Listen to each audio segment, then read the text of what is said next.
Bonjour à tous, bienvenue sur Amen et j'espère que vous allez bien. Aujourd'hui j'avais envie de vous parler de la parole de Dieu, de vous plonger dans cette mine d'or qu'est la Bible et plus précisément de vous parler des paroles du Christ. Donc j'ai choisi les 10 plus grosses punchlines du Christ. Alors une punchline pour les boomers qui nous regardent, c'est une phrase cinglante, une phrase impactante, une phrase qui va à contre-courant et qui énonce parfois des vérités qui dérangent. Les 10 phrases que j'ai choisies, c'est pas forcément les phrases les plus importantes dans la vie du Christ. J'ai pris aucun passage de la Passion ou encore aucune béatitude, mais c'est des phrases qui, aujourd'hui encore, peuvent être considérées de manière universelle comme des principes moraux. Ça a été hyper dur de choisir parce que des paroles du Christ, il y en a énormément. D'ailleurs, pour préparer cette vidéo, j'ai dû me replonger dans les 4 évangiles. J'avais un tableau comparatif avec toutes les paroles de Jésus. Et c'est impressionnant de voir à quel point c'est riche. Je ne les ai pas classés de 1 à 10, donc l'ordre que vous allez voir, c'est juste un ordre aléatoire. À chaque fois, je tâcherai de donner une petite explication avec une remise en contexte pour chaque phrase. Et puisqu'on est aussi là pour se divertir, j'ai pris ce bol. Dans ce bol, il y a les noms de 10 rappeurs, des rappeurs d'actualité, des rappeurs plutôt connus. Et pour chaque phrase, je vais tirer un nom et je devrais mettre en musique la phrase avec le style du rappeur en question. Que celui qui n'a jamais péché lui jette la première pierre. Voilà une expression qui s'est inscrite de manière durable dans le paysage sémantique national. Ici, Jésus sauve une femme de la lapidation. Et oui, certains ont déclaré récemment que la culture judéo-chrétienne était responsable des féminicides. Eh bien Jésus, lui, dès l'an 30, sauvait des femmes du féminicide. Cette femme est accusée car elle a commis un adultère. Mais pour Jésus, personne n'est digne de lui jeter la pierre, car tous ses accusateurs sont comme elle, des pécheurs. Cette phrase, elle est intemporelle et elle permet de questionner quiconque qui serait tenté de juger autrui.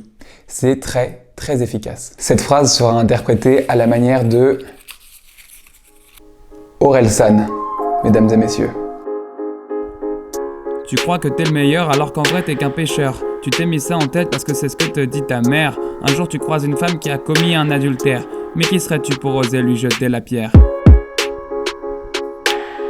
Or est le sang du Christ. Non, jette pas la pierre. Non, jette pas la pierre. Quiconque me reniera devant les hommes, je le renierai aussi devant mon Père qui est dans les cieux. Et c'est ainsi que Dieu institua le karma. On a là une punchline qui fera grincer des dents. En effet, Jésus nous dit ici que justice sera rendue au ciel et qu'ainsi ceux qui n'ont pas assumé leur foi devant les hommes, Dieu ne les assumera pas quand ils arriveront à l'heure du jugement. C'est pas toujours facile d'être chrétien en société, on est souvent à contre-courant et les gens n'ont pas forcément une bonne image des catholiques et de l'Église aujourd'hui. Alors, on peut être tenté parfois de se renier, de renier ses principes et de ne pas trop assumer. Mais ayez toujours en tête que Dieu se souviendra de toutes les fois où vous avez glorifié son nom en public, au moment où vous devez être jugé, et il se souviendra aussi de toutes les fois où vous avez été moqué pour son nom. Cette phrase sera interprétée à la manière de Maes. Si t'assumes pas Dieu sur terre, Dieu t'assumera pas dans les cieux. Sois tellement parmi tes frères, gagne ta place auprès de Dieu. Ce ne sont pas ceux qui se portent bien qui ont besoin de médecins, mais les malades. Je ne suis pas venu appeler des justes, mais des pécheurs. Bon, alors là, j'avoue que j'ai un peu triché, j'ai coupé une partie, mais c'était pour que ça soit un peu plus impactant. Jésus mange avec des pécheurs et des gens de mauvaise réputation, ceux qui suscitent l'indignation des pharisiens. Jésus leur répond alors cette phrase incroyable. C'est la punchline parfaite pour vous rappeler que personne n'est indigne pour recevoir Jésus dans sa vie. Quand Jésus dit qu'il n'est pas venu pour appeler des justes, il insinue surtout qu'il n'est pas là pour ceux qui s'estiment justes, comme pouvaient par exemple le prétendre certains pharisiens qui suivaient scrupuleusement les préceptes de la loi juive, mais il est là pour ceux qui se reconnaissent humbles et pécheurs et qui souhaitent justement grandir avec lui. Cette phrase sera interprétée à la manière de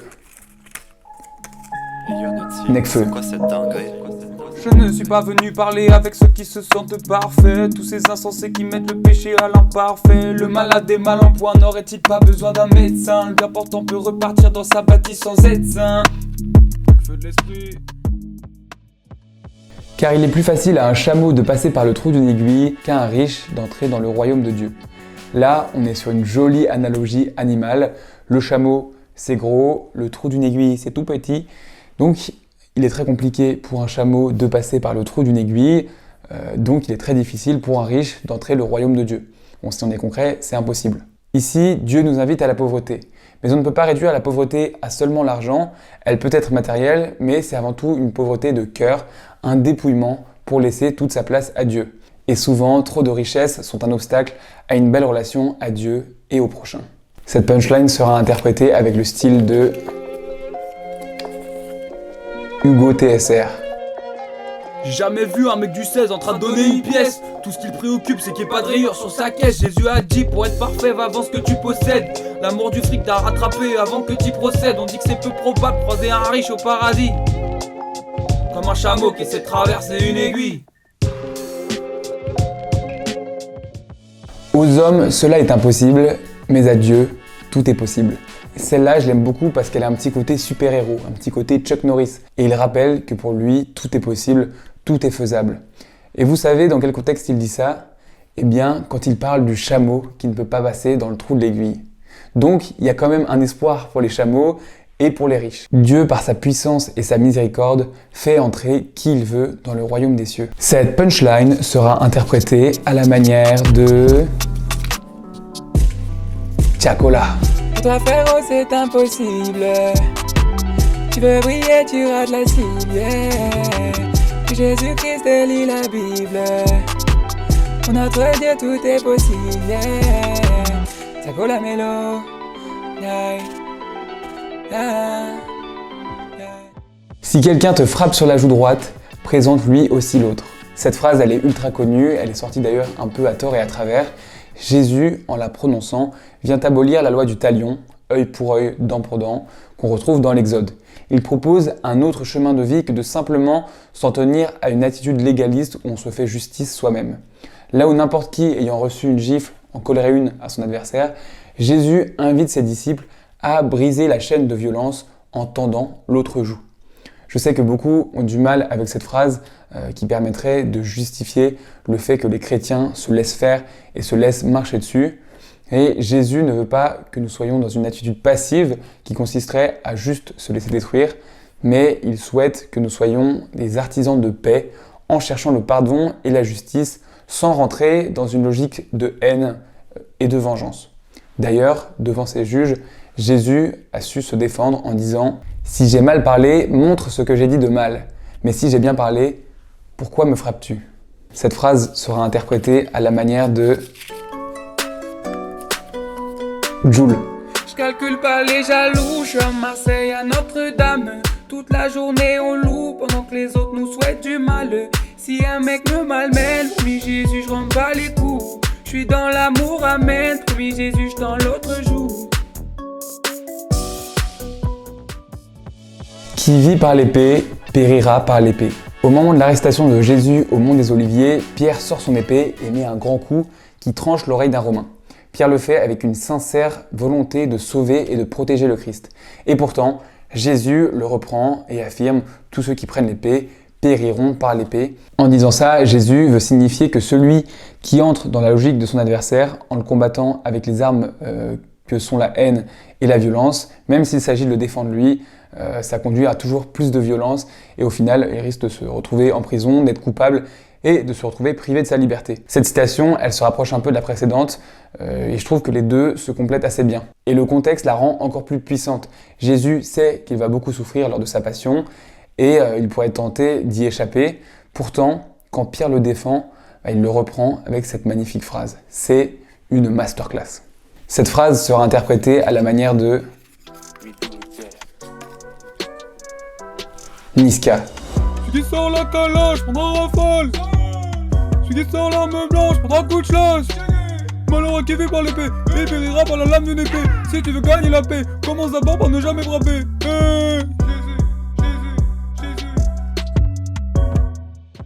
Il y en a des derniers qui seront les premiers et des premiers qui seront les derniers.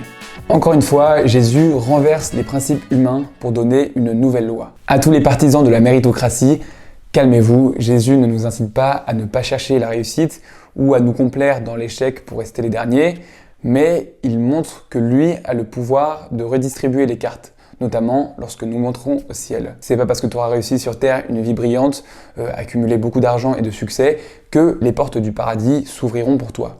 Nous serons jugés en fonction de l'amour que nous aurons témoigné à Dieu et à notre prochain tout au long de notre vie. Ainsi, les plus pauvres, les plus malheureux, ceux qui auront eu de nombreuses épreuves ou qui auront été persécutés pour le Christ, seront récompensés. C'est d'ailleurs tout le message des béatitudes. Cette phrase sera interprétée à la manière de « Eux, se l'enfoiré ». Les premiers sont les derniers. Ok. Ohé, ohé, ohé. Les derniers seront les premiers. Ah bon? Ohé, ohé, ohé. C'est vrai? Les premiers seront les derniers. Mais non. Ohé, ohé, ohé. Les derniers seront les premiers. Ohé, ohé, ohé. La moulaga. Rendez à César ce qui est à César et à Dieu ce qui est à Dieu. Là encore, on a une expression qui est utilisée couramment en France. Mais qu'est-ce que ça veut dire? Voilà le contexte. Une question est posée à Jésus par des gens qui souhaitaient le livrer aux autorités et cherchaient pour cela un moyen de prendre sa parole à défaut. Donc, il lui demande « Nous est-il permis, oui ou non, de payer l'impôt à César l'empereur ?» Il faut savoir qu'à l'époque, il y avait un fort lien entre la politique et le religieux.